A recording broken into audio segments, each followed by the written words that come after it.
اور جو division bench ہے کیونکہ 2 ججز بیٹھے ہیں ان کا فیصلہ حاوی ہوگا. بے شک وہ چیف جسٹس کا فیصلہ ہے کہ ڈویژن بینچ کا, یہاں پہ ڈویژن بینچ حاوی ہوگا. تو مجھے جو صورتحال سمجھ آ رہی ہے اگر تو ڈویژن بینچ مینج ہو جاتا ہے تو اس کا امیکیبل سلوشن کمپنی سرکار یوں نکالے گی کہ یہ جو کاروائی ہوئی ہے اس کو کالعدم کر دیں, نئے سرے سے ٹرائل کریں. نئے سرے سے جو ٹرائل ہوگا وہ 4 ہفتے کے اندر مکمل کرنے کا عامر فاروق کا فیصلہ بھی آ جائے گا.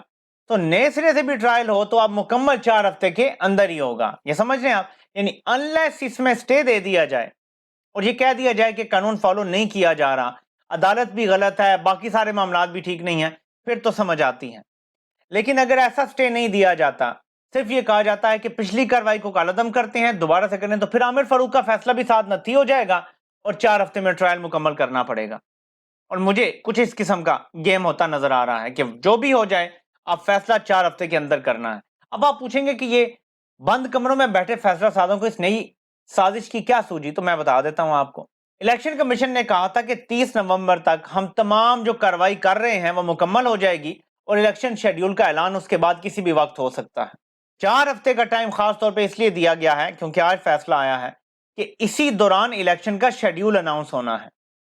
عمران خان کو اور شاہ محمود قریشی کو مزید دباؤ میں لانا ہے, خاص طور پہ عمران خان کو مزید دباؤ میں لانا ہے. نمبر 2, جس وقت الیکشن شیڈیول کا اعلان ہو چکا ہوگا اگر عمران خان کو اور شاہ محمود قریشی دونوں کو سزا ہو جاتی ہے یا صرف عمران خان کو ہو جاتی ہے تو عوام کو مایوس کرنے کا ایک اور حربہ بھی ہوگا کہ دیکھو یار وہ تو لمبا جیل میں چلا گیا ہے, وہ تو ایک کے بجائے اب دوسرے کیس میں بھی جیل میں چلا گیا ہے. حالانکہ یہ یاد رکھیے گا توشہ خانہ میں عمران خان کی سزا معطل ہے اور وہ معطل ہی رہے گی جب تک اس کیس کا اب اپیل کا فیصلہ نہیں ہو جاتا.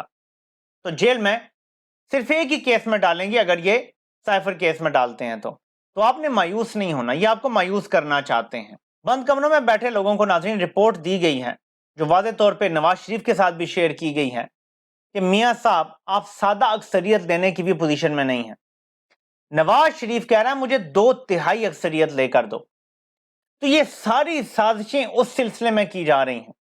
سارے الیکٹیبل توڑ لو, کوئی تحریک انصاف کا نون بندہ ٹکٹ نہ لے سکے, آخر وقت تک لوگوں کو مایوس رکھو, عمران خان کو ایک اور کیس میں سزا دو, نہیں تو 2 میں سزا دو, کریک ڈاؤن مزید تیز ہو. اب آپ ذرا امیجن کریں کہ خواتین کو جو جیلوں میں رکھا ہوا ہے 9 مئی کے سارے کیسز میں اکثر کی ضمانت ہو چکی ہیں. سنم جاوید کو رکھا ہوا ہے, جب حملہ کیا تھا رینجرز نے اور پولیس نے زمان پارک میں تو وہاں پہ جلاؤ گراؤ کا کیس ہے, اس میں بھی اندر رکھا ہوا ہے. اسی طرح کا کوئی ملتا جلتا کیس باقی بھی خواتین پر ہے. یہ تو بڑا کہہ رہے تھے جی 9 مئی میں ہمارے پاس ناقابل تردید ثبوت ہے, ان میں تو ضمانتیں ہوئی ہیں خواتین کی, صرف بہانے سے ان کو جیلوں میں رکھا ہوا ہے. تو یہ سارا کچھ اب اکٹھا کیا جا رہا ہے تاکہ عوام پہ مایوسی کے ایسے بادل منڈلانا شروع ہو جائیں کہ عوام گھروں میں بیٹھ جائیں. ان کو ڈر آپ کی ایک چیز سے ہے اور وہ ہے میسو ٹرن آؤٹ. اگر آپ بڑی تعداد میں باہر نکل آئے ان کے سارے منصوبے خاک میں مل جائیں گے, اور یہ ہے آپ کی طاقت جس کو آپ نے پہچاننا ہے. ابھی آپ کو بڑے بڑے تجزیہ نگار جو آپ کو بظاہر نیوٹرل بھی سمجھ آتے ہیں وہ نیوٹرل کو پیارے ہو چکے ہیں. وہ آپ کو یہ کہتے سنائی دیں گے کہ نواز شریف کا آنا تو طے ہے. وہ اگلی باتیں آپ کو سنائیں گے کہ نواز شریف کیا دوبارہ اسٹیبلشمنٹ سے لڑ پڑے گا, کیا وہ 1 سال حکومت کرے گا, 3 سال کرے گا, 5 سال کرے گا. اب آپ کی ذہن سازی اس طرح کی جائے گی, آپ نے اس کو قبول نہیں کرنا. اگر آپ نے اپنا مائنڈ اس طرح بنانا شروع کر دیا تو آپ جو ریزسٹنس درکار ہے نہیں کر سکیں گے.